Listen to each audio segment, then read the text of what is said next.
All right, this is Jeff Zimmerman here. I'm with Keith, one-time Thurman, two-time world champ, and what I believe the most interesting guy in boxing. How you doing, champ?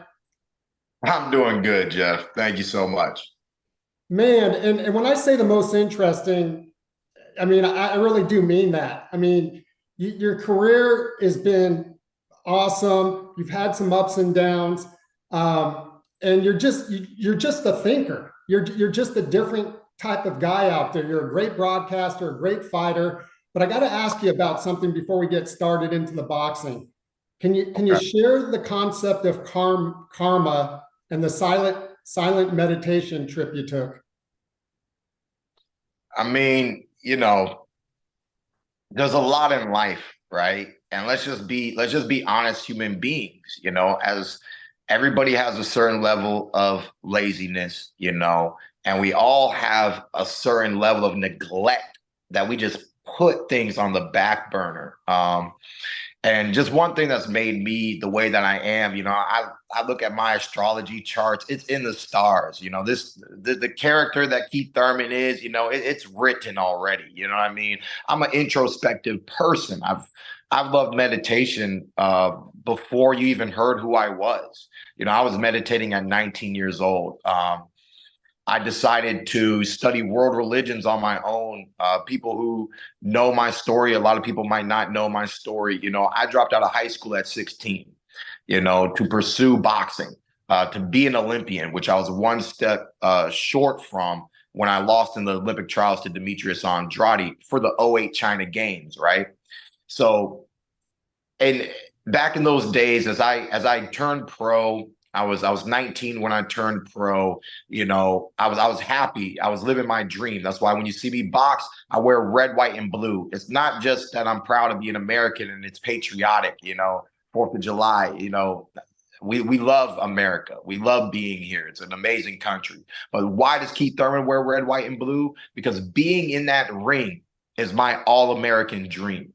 You know, and so I just always was meditating.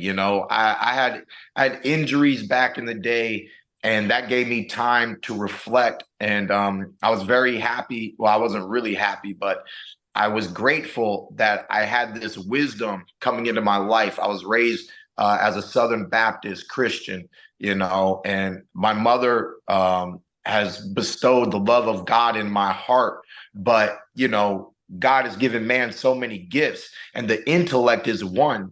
And to have an intellect that doesn't question is very profound, right? Especially in modern days, with products. Is this the best product? Is this the best product? The mind is always questioning things.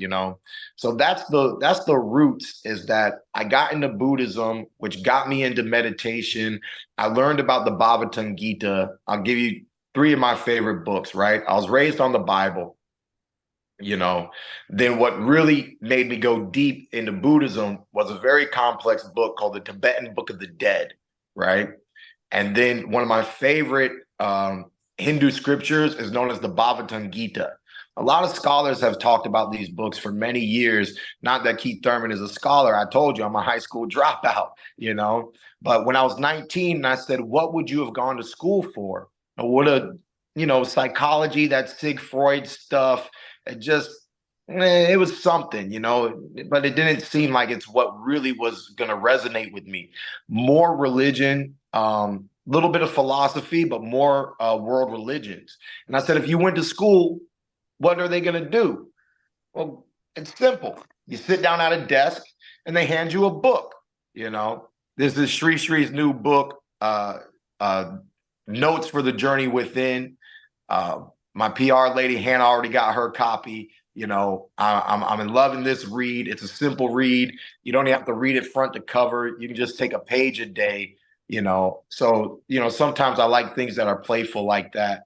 But these books and learning what meditation was, sitting, breathing, it just helped me in life. At the age of 20, so I got into that at 19. At the age of 20, my trainer, Ben Getty, the one that people always see me wear his name on my trunks.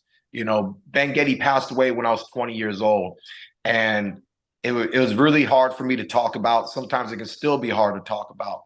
A few days ago, I had a dream. He was in the gym again, and I'm like, "Where you been? Where you been? I mean, could have been put in work. Where you been, coach? You know?" And it just, you know how dreams sometimes they can feel a little too real Right. in that moment. Like Inception, something crazy like that, you know. But the practice of meditation, you know, sitting down, let go of the world. You know, there's many books, Eckhart Tolle, The Power of Now. You know, you got to forgive people. You got to let go of this. You got to let go of the past. You know, how many times do you have to hear this philosophy? How many times do you have to hear this wisdom until you start to actually try to implement it into your daily life and into your daily practice? So what I learned about meditation is that it really is the key component of letting go and letting things be as they are, right? We want to control so much, oh, this and that, and but sometimes things are outside of your control. Then what are you going to do? You got to let go. You got to let be. When you ponder on the past, you can't change the past. What are you going to do? You got to let go. You got to let be. And meditation, the world is here. The obstacles, the struggles, whether my fight has been announced or not, that all that is here, and it's not going to go nowhere. But I can take 20 minutes out of my day and create a gap, create a space where just for 20 minutes, I'm not thinking about my next fight. I'm not thinking about my next paycheck. I'm not thinking if I'm late on any bills or what my credit score is or should be or yada, yada, yada. You know, I'm there's for just 20 minutes a day, you just got to take yourself away from the world and all of the stress that comes in the world. So I was very fortunate last year to meet Sri Ravi Shankar. People can watch my interview. Thurman talks with Guru Dev. He goes by Guru Dev online.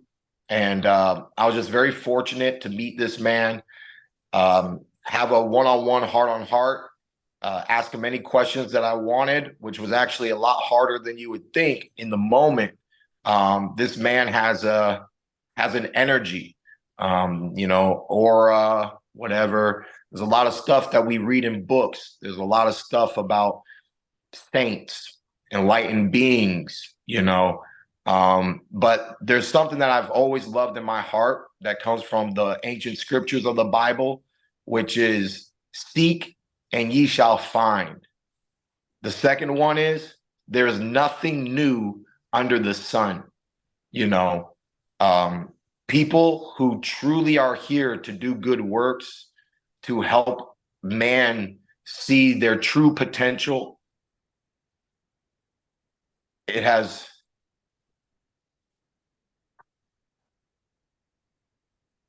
Sorry, that was an incoming call. Oh, no worries, no worries.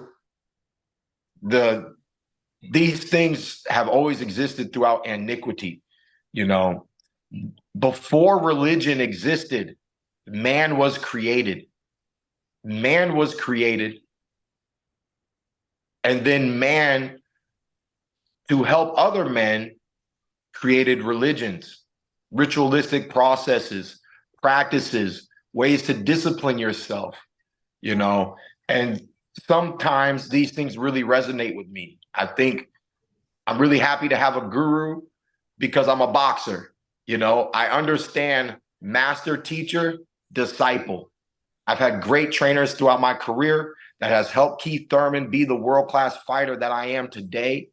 And now I have a spiritual leader like Sri Ravi Shankar that has given me fundamental practices for my everyday life. The breath work, the meditation, and then once every 6 months, the 3 days of silence and participating in the silence retreats. So I've never found anything this profound, this simple. It's very simple, but the overall outcome it's life changing, and I'm very grateful to be a part of the Art of Living family. And it's I'm looking forward to it in my life, in my journey, integrating it into my boxing lifestyle. Sometimes after the gym, even in my boxing gym, I have a meditation cushion. I pop out and I'll do my breath work and I'll do my meditation before I go home. Or sometimes I do it before the gym. I just get it in when I can. If I don't do it every day, I don't beat myself up about it. You're a bad devotee. You're a bad, you're not disciplined enough. Um, everybody has their own journey. He's not that strict. He's not hitting you with a whip. He's just politely encouraging you that these practices can benefit you. You're the one who benefits from it, right? When you go on a diet, who benefits? The grocery store, maybe a little, you start buying organic produce, Right. at the end of the day, who's the real benefactor? You're the benefactor of the diet. You're the benefactor of going to the gym. You pay your personal trainer. Yeah, they benefit. You're the true benefactor. Right. Right. And little things like that is what I've learned thus far with my 1 year come around on this journey and the retreat. And, there's a lot that you can do online. There's a lot that Sri does with the Art of Living over Zoom nowadays. But when you go to the ashram, when you go dive in to the Art of Living in Boone, North Carolina, this is the second year that I've attended, and I just feel great. I come back and I'm happy. I'm just happy to be back in the gym. I'm happy within myself, and it just makes moving through life a lot easier. I mess with the guys at the gym. I'm just a little bit more playful. I get a little bit more creative. I've been writing poetry, and it's been a beautiful journey. But we're still waiting on that phone call. We still want to punch people in the face. Okay, don't worry about it. Okay, all right. I can get Zen. All right, and then ba ba ba ba boom, baby. Okay, I even said it at the ashram this year. I said I felt so good. It was the last day. I said I feel so good today. I just want to punch somebody in the face, And somebody walking by looked at me like, "What did that guy just say?" Like, Well, that's the life yeah. I live. That's the life I live. I'm still a warrior at heart. I love the battlefield. There's nothing that gets my heart pumping more, than being in the fire. Keith Thurman wants to be in the fire. Put me in the fire. You made So your money, Keith. You made your money. You're a two-time champion. You're likely a first ballot Hall of Famer, and you're smart as hell. Why keep fighting though? I mean, you say you want to, you're a gladiator, you want to be in the fire, but why? why not? Why not? Yeah. You know, look, man, there's nothing in this life of mine that I've experienced that's like being in the ring. I got a beautiful wife. I got beautiful children. You know, they're blessings. They're blessings upon blessings. But this blood, it'll go stale. It'll go stale. It's okay. I can go to a silence retreat. I can do yoga. I can sit around. That only lasts 4 or 5 days, and then it's over. I can't sit up in the mountains my whole life. You know what I'm saying? My blood, it'll go stale. It's itching. It's yearning for something more. I'm an adrenaline junkie. I'm look at this. Look at this face. It's too pretty. Where's my black eye? I need a black. It's Fight Club, baby. You remember the movie Fight Club? Of course, of course. Everybody's walking around with black eyes. That's me. When I come home and my wife can't even say the word sparring right, she's like, were you sparring? I'm like, okay, just call it boxing. Like, don't hurt yourself, Right, right. At the end of the day, I said, when you see marks on your husband's face, just know he went to work. Okay? That's called work. And I love it. I can't stop loving it. To the day that I stop loving it, that's the day that I'll stop doing it. Let me ask you this, Keith. Any breaking news for us? I know August is August timeframe for the comeback. Ugas has been the name floated around, but until those contracts are signed, you're the first to say that. What's the latest there? There's there's some things that seem like, Ugas was one of the things on the table. Of course, I've already agreed to a plethora of fights. Thurman's a yes man. Yes, I'll fight him. Yes, I'll fight him. Yes, I'll fight him. We just got to create the win and the where. I don't know what's going on other people's sides. I know the direct conversations that I've had with Al. And then it's just a network thing. It's about getting on the calendar. I was a bench boy this year. It was a horrible position to be in. Thurman could have been fought in February. They were trying to mandate Spence. He wiggled his way out of that. He made a big fight happen. I cannot be mad about that. I understand boxing. I know how it is. The fans have been waiting for this fight. Nobody's mad over this decision. Just the way that it's infected me this year has been unpleasant. But, at the end of the day, I'm still sitting here patiently waiting, looking forward to the opportunities that come my way. And then the most important thing is once we get back in the ring, we got to get back in the ring again. We got to get this ball rolling. I am growing, 34 years old. But at the end of the day, I know I got several more good years that I can squeeze out of the game. I want to make it happen, for myself and for the fans. So, let's see what manifests. Hopefully by next week, it's big fight week. And I'm hoping to drop some real news, if not a date, at least solidifying the opponent so that the world of boxing doesn't have to question any longer about what's next for Keith Thurman. Great. We'll look forward to that. We'll be in Vegas. So I got to bring up Spence because, full disclosure, one time I'm based in Dallas. I've covered Spence's career, since he turned pro, and used to see him way early. And I was asking him about you when you were the champ. He was up and coming. The time period, and he said to me, "quote Keith thinks he's the big bad wolf, and nobody wants to fight him, but I'll fight him." Why didn't that fight ever happen with Spence back then?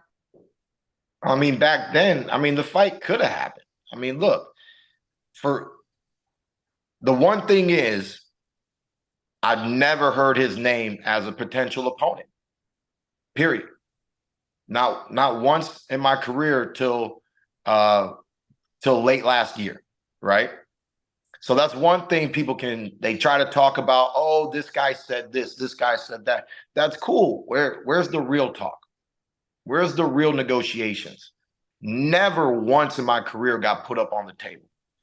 So what was happening was the same reason why he's not fighting me today.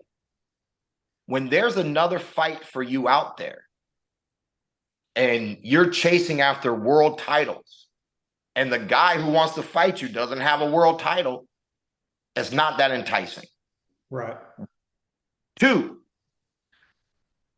I've lived this life. I said we were almost the Olympian back in 2008. Spence was our Olympian in 2012. When the best fight the best, it should be of a certain caliber. Okay? Like the fight that we're going to see next weekend, this fight is truly of a certain caliber. If Thurman would have fought Spence the day that he said my name because he could put some syllables together, he would have got paid 1 point something, if that. He wasn't worth a lot. Yeah. And then, I would have got paid, respectfully, something. But real boxers know that real champions, when they fight at the right moment, the world needs to recognize what kind of fight it is. If Thurman would have fought Spence, we could have got the fight over with, but the world would not have acknowledged the greatness of the battle at the time. And I got to unify the world title against Danny Garcia. You know, there were bigger fights on the table. There were bigger fights on the horizon. Then, unfortunate for me, after Danny, there was elbow surgery. Mm-hmm. After Pacquiao, there was hand surgery. You know, this is my story. This is my journey. These are my struggles, you know. And in 2019, Thurman does not lose to Pacquiao. I would have fought Spence last year. How do I know? How does Thurman know? Because he fought Ugas. Did anybody really care about that fight? Where did that fight happen? Vegas? No. No, I'm sorry, Cowboy Stadium. Okay. In Dallas, right? Right. Okay, you were there. Yeah. It's Dallas, right? Big arena, big setting, huge network television. Put Thurman and Spence on that platform and tell me it's not bigger, better, and greater. I don't disagree with you. And I guess, So for unfortunately, there was never that setting back then. And then when the setting appeared, Ugas was the champion. Yeah. Thurman didn't have his title no more. This is how boxing moves like this sometimes. It's not a straight climb. Boxing can move like this. It's very unfortunate. I still would love to fight the winner of Spence Crawford, the loser of Spence Crawford. The truth is, Crawford's never seen Thurman. Spence never seen Thurman. Spence has never seen Crawford. Crawford's never seen Spence. And it's things like this that makes boxing great. So this matchup next Saturday is great. It is pay-per-view. It deserves all the publicity that it's getting. I hope that they sell out, and and everything happens, the way that it should happen in the sport of boxing. When rematch policies. Is this fight going to be dominated by one side? Is the rematch going to happen? When the rematch happens, does the loser then win? Does a trilogy manifest? Right. When it comes to boxing talk, I mean, it's like barbershop, baby. We can be talking all night. Right. That's why we have to take it one fight at a time, one camp. The rematch. These boys still want to be at 47. Will they be at 54? I love these names. You applaud me. You applaud me for my career and my accolades. And one of the reasons why I've done what I've done is because I love putting big names in the ring. So I still would love these big names whenever they come to the table at any division. If these boys want to see me at 47, if they're done after each other, they move up to 54. If Thurman has to go to 54 to make these big names and these big fights happen, then so be it. I'll do it. So one thing at a time. Let's just get back in the ring. Let's get a respectable fight on this year's calendar, and then let's go from there.